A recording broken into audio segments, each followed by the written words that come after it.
Pendant des décennies, Michelle Obama a incarné la force tranquille, la grâce incarnée. Une femme qui, dans l'œil du cyclone médiatique, a su naviguer avec dignité en tant que première dame des États-Unis. Son sourire posé, son soutien indéfectible à son mari Barack, tout semblait parfait, trop parfait. Derrière cette image lisse se cachait une tempête silencieuse, des murmures, des doutes. Une rumeur tenace flottait dans l'air, ternissant l'apparente idylle présidentielle. Aujourd'hui, alors qu'elle entame sa 6e décennie, Michelle brise enfin le silence. Elle affronte les rumeurs, défie les spéculations et remet la vérité au cœur de son histoire. Avant d'explorer les zones d'ombre, retournons à l'origine, là où tout a commencé, l'enfance, la rencontre, l'ascension et les failles qui, parfois, se sont glissées dans les fissures de la lumière. Transition vers la jeunesse. Michelle Lavogan Robinson voit le jour le 17 janvier 1964 à Chicago, dans l'Illinois. Elle grandit dans une famille modeste, mais soudée. Son père, Fraser Robinson, ouvrier et militant démocrate, et sa mère, Marian Shields, secrétaire, puis mère au foyer dévoué. Les racines de Michelle plongent profondément dans l'histoire douloureuse de l'Amérique. Esclavage, lutte, résilience.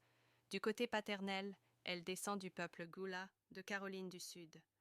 Son arrière-arrière-grand-père, Jim Robinson, est né esclave en 1850 et obtient sa liberté à seulement 15 ans. Une histoire marquée par la douleur, mais aussi par la force. Le parcours de ses ancêtres est saisissant. Sa lignée maternelle croise celle de Melvinia Shields, une esclave vendue à un fermier géorgien.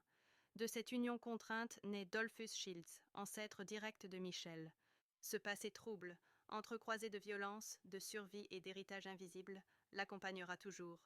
Transition vers l'adolescence et l'éducation. Michelle grandit dans le quartier de South Shore, à Chicago. Une enfance simple, marquée par les valeurs familiales, les repas partagés, les jeux en famille, les leçons de piano avec sa grande-tante. Mais très tôt, un sens aigu du devoir l'habite. Son père est atteint de sclérose en plaques. Michelle ne veut pas lui ajouter de soucis, alors elle travaille dur, elle évite les ennuis, et elle excelle. Sa scolarité est exemplaire, classes avancées, tableau d'honneur, société des honneurs, rôle de trésorière. Elle intègre le lycée Whitney Young, école prestigieuse de Chicago. Elle y croise Santita Jackson, la fille de Jesse Jackson. Le trajet est long, 3 heures chaque jour, mais Michelle s'accroche. Elle est ambitieuse, déterminée et profondément consciente de sa couleur de peau. Les discriminations, elle les affronte de front. Même à Princeton, l'université qu'on lui avait déconseillée. Trop ambitieux, disait-on. Elle y entre quand même, elle y brille. Sa thèse? Une étude puissante sur l'identité noire au sein des élites universitaires. Transition vers les débuts professionnels. Après Princeton, elle décroche son diplôme de droit à Harvard. Là encore, elle s'illustre.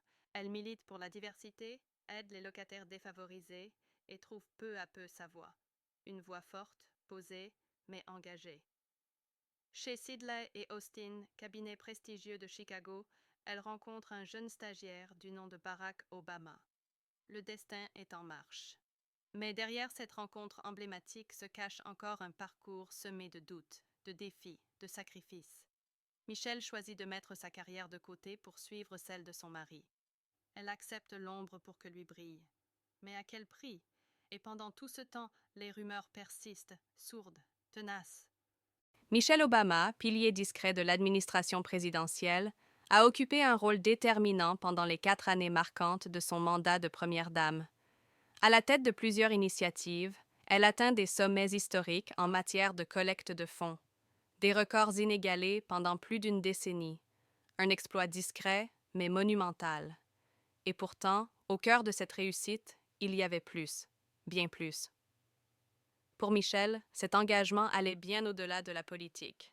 Après son départ, Barack confiera que jamais il n'avait vu son épouse aussi épanouie que durant sa mission auprès de Public Allies, un programme de leadership qu'elle contribua à bâtir dès 1996. Une flamme s'était allumée, et elle allait briller longtemps. Peu après, elle devint doyenne associée des services aux étudiants à l'Université de Chicago. Elle y fonda le centre de services communautaires avec une conviction inébranlable.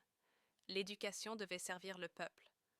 En 2002, elle prit un nouveau virage en intégrant les hôpitaux universitaires de Chicago.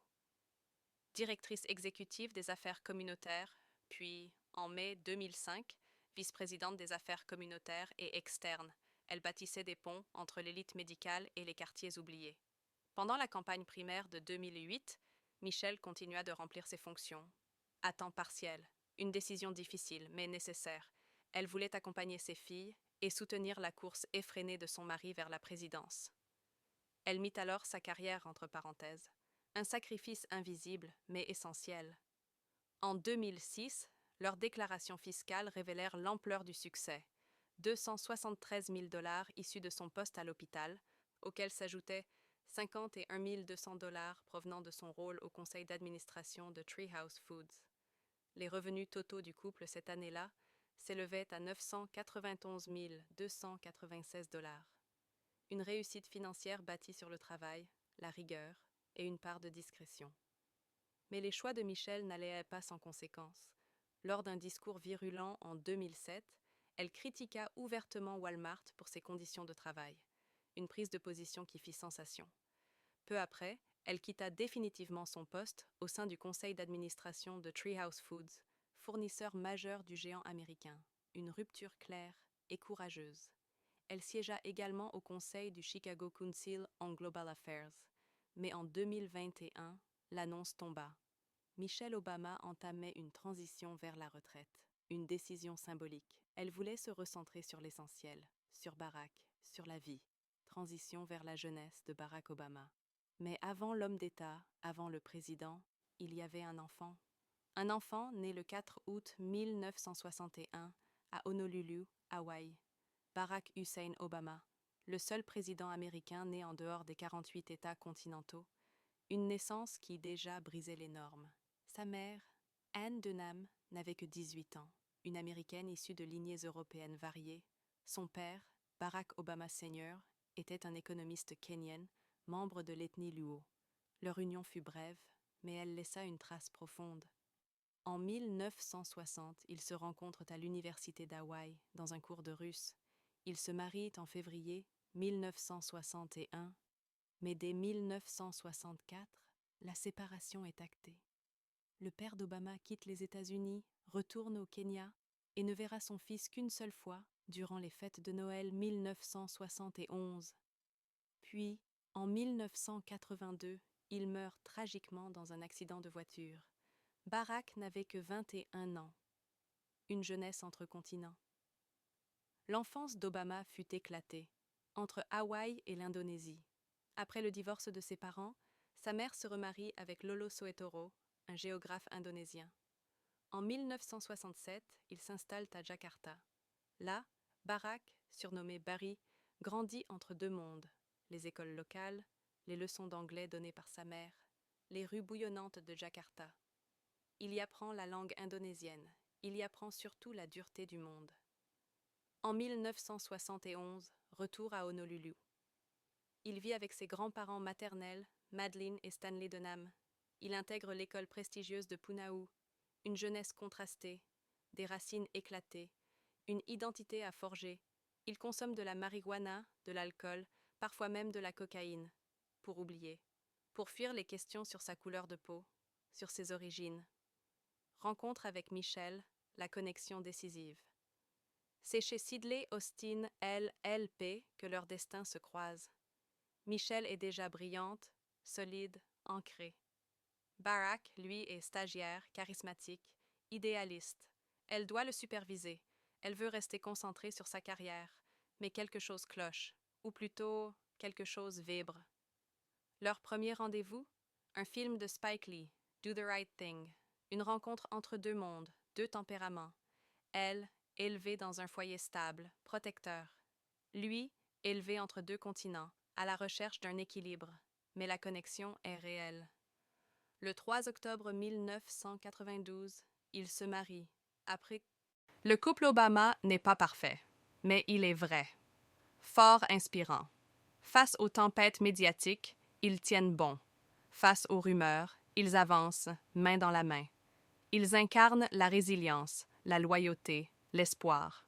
Et vous? Que pensez-vous de leur parcours? de leur histoire. Partagez votre avis dans les commentaires et si cette vidéo vous a plu, likez, abonnez-vous et cliquez sur la prochaine vidéo qui s'affiche à l'écran.